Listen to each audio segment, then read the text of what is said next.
The story of Samuel going to see David to anoint him as the future king of Israel has become pretty popular and pretty famous in Christian circles, and it's pretty well known, so much so that you kind of hear the same old telling of it.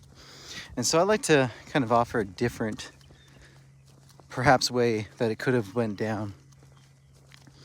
So Samuel, who's prophet, a spiritual leader in Israel at the time, also a judge, a political leader. And so him showing up in Bethlehem is a big deal. Him showing up anywhere was a big deal. And, so David's family, Jesse, and it was David's father and all the kids. Well, kids. That's the thing. We kind of think of David as being this little kid. We find out that David had killed lions and bears to protect his sheep. He wasn't a 7-year-old. He wasn't, a 12-year-old like you see in, most of the time in cartoons and stuff. He was called a youth, but that was actually a specific thing. And so in the Hebrew, the term right there meant pretty much anybody who was, above a child, but not a full-grown man.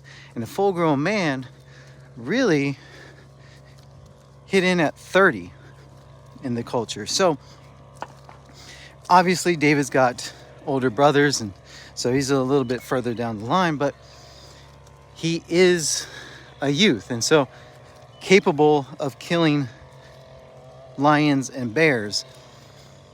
So we're not talking about a weak little boy. Furthermore, he stayed out there with the sheep because that was his job.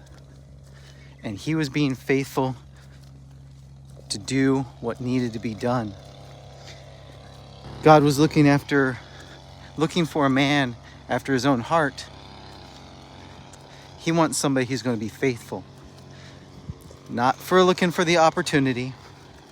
Yeah, would have been a great opportunity to go have dinner with, the big cheese Samuel.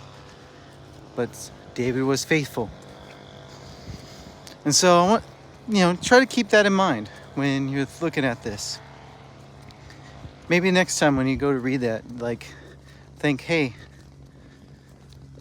David was exactly where he was meant to be, doing the job that he was called.